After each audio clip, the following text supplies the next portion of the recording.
Hello, everybody. I hope you are doing well. I want to ask you this question. Has anyone ever asked you, what does it mean to be saved? What is salvation? I want to tell you about that. Maybe use an analogy that will help us all get our heads around this a little bit more. But before I do that, please don't forget to like this video, subscribe to this channel, tell somebody about this, because what we are working to do is just from the point of view of just a regular old pastor and a fellow traveler in this walk of God, we are working really hard to establish a field guide for everyday Christian life and just talk about the things going on in our world. And I just want you to enjoy me for this journey. I've loved so much getting to talk to you guys. Another place you can do this is go to my blog at brandoncannon.com, where I will post all these videos, but then also go deeper dives in some of my different blog posts. So that's one of the things that kind of prompted me to ask this question. I was talking to someone the other day, and they said, I've been in church so long that I know what it is to be saved, but I don't know how to describe it to somebody else. Can I tell you, if that's you, that's normal. That's normal. And so I'm not going to share this with you from the point of view of someone who is not a Christian, but more of how do I describe it to a non-Christian. And one of the ways I like to do it, and this is not a perfect analogy, there's better ones than this, but it is to talk about the idea of being in a boat and almost drowning, and then talk about the 4 spiritual laws. So let me tell you my analogy first. Imagine that you decide that you are going to go on a boat ride with someone. You're so excited. You can't wait to get out there. And while you're out there, they tell you, hey, listen, I need you to stay out of the water because there is a huge current out there. Okay, so stay out of the water. It's just better not to. Well, you hear them, but you decide you want to go for a swim anyway, right? And you don't need none of that, life jacket, none of that stuff. So when their back is turned, you jump in the water and you go for a swim. And they're like, hey, listen, I need you to get back in the boat. Get back in the boat. No, I'm fine. Well, you get out there and sure enough, there is a horrible current and you start getting further and further away from the boat. And now you're struggling and you're going under the water and you're about to drown. And you realize you can't save yourself. And so you yell out, help me, help me. Well, the person who owns the boat, they jump in the water and they come get you because they're a strong swimmer and they're able to do that. And they come get you and they get to you and they say, can I save you? Can I save you? And you have a choice to make. You say, no, I'm going to figure this out for myself. Or you say, yes, I need the help. Please come save me. Well, luckily you say, yes, please come save me. So they grab you and they bring you back to the boat and they save you. That's what salvation is. When someone says, I've got saved, they're saying I got saved from my sins. I have been rescued is another word. I would love it if we would start, instead of saying that we got saved, what if we said I got rescued? Because that would help us to really get our minds around it. So using that analogy of that boat, I want to describe to you these 4 spiritual laws of what salvation is. And if you've ever heard this, here they are. Here's the 4 spiritual laws of salvation. Number 1 is that God created you to be in a loving relationship with Him. There is a God, and He created you to be in a loving relationship with Him.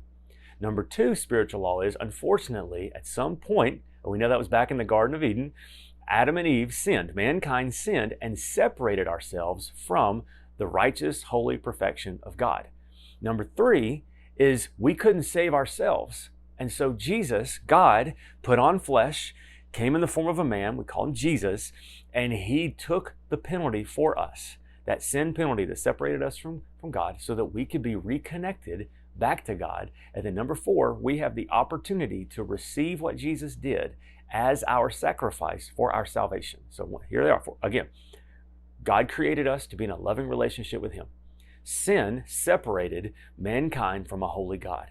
Jesus came to the earth to die on the cross for our sins and pay the penalty for our sinfulness. And number 4, we have the opportunity to receive salvation to wash away our sins and reconnect us back to God. How does that work with my analogy? So here it goes. God created us to be in a loving relationship with Him. That's the analogy of the boat owner invited you to go out on the boat with him. That's God saying, hey, I want you to come be with me. I don't want anything from you. I just want you to come have a good time. Sin separated us from God. That's when the boat owner told us to not get in the water, but we jumped in anyway because we thought we knew better than he did. But then we got out there and realized, no, boat owner knew what he was talking about. We can't swim. We're starting to die. Then we cry out for help. And that's number 3. Jesus got into our world and He came on a rescue mission to save us from our sins. The Bible said he entered into our afflictions. He entered into our suffering, yet never sinning himself. And then he comes to us, and that's where the boat owner gets in the water, comes to us and says, can I save you? Will you let me? Because here's the thing, we have a choice. We can either say, no, I'm going to save myself, to which then God says, your will be done. Or, will you let me save you? And then we say, yes, your will be done. And we let him bring us back to the boat. That's what salvation is when we realize God created us. Our sin has separated us. Jesus has come to where we are and has his hand out. And then we say, yes, Jesus, I want you to save me and to set me free and to rescue me from this drowning situation. And he brings us back into a loving relationship with God. That's what salvation is. It is rescuing us from our sins. So how does that work when it comes to sharing your faith with somebody else? And that is, you tell them your rescue story. You tell them, I believe there is a God. I believe that God created me to be in a loving relationship with him. But when his back was turned, I jumped into the water. I sinned. I separated myself from God. I was broken. I was beaten. I was in a horrible situation spiritually. And I realized finally that I'd hit the bottom and I was about to drown. And so in that moment, I yelled out for God. Jesus was right there saying, can I save you? And he said, yes. We said, yes, please wash away all my sins. And he said, absolutely. And he swam us back to that boat. That's what it means for Jesus to save us. And so salvation is saying, I'm giving my life over to you. I'm giving my allegiance over to you. You have everything. It's important to also realize that salvation is not a self-help guide.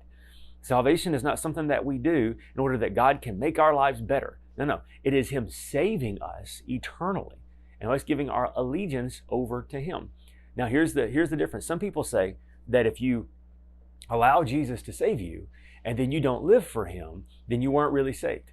Where does that come from? Is that really true? Well, it works like this. Well, we all are going to sin again from time to time. That means we're going to slip back into the water. The difference is are we doing it in order to say, God, I don't want you to help me? Or did we fall in? Like, did we make a mistake? Did we give in to temptation? Did we give into that kind of thing? It's very, very different when we do that. It'd almost be like getting back into the water again on accident, but keeping our hand a hold of the rope, saying, hey, this time I don't want to get far from you. And I'm sorry, I fell into that sin. Will you pick me back up again? As opposed to pushing the boat away and saying, I don't want anything to do with you. That's the difference when we get saved, but then we fall back into sin. And then every time he's right there saying, come on, let's get back in the boat again. You're going to be okay. All right. That's salvation. 4 spiritual laws. I hope you enjoyed it.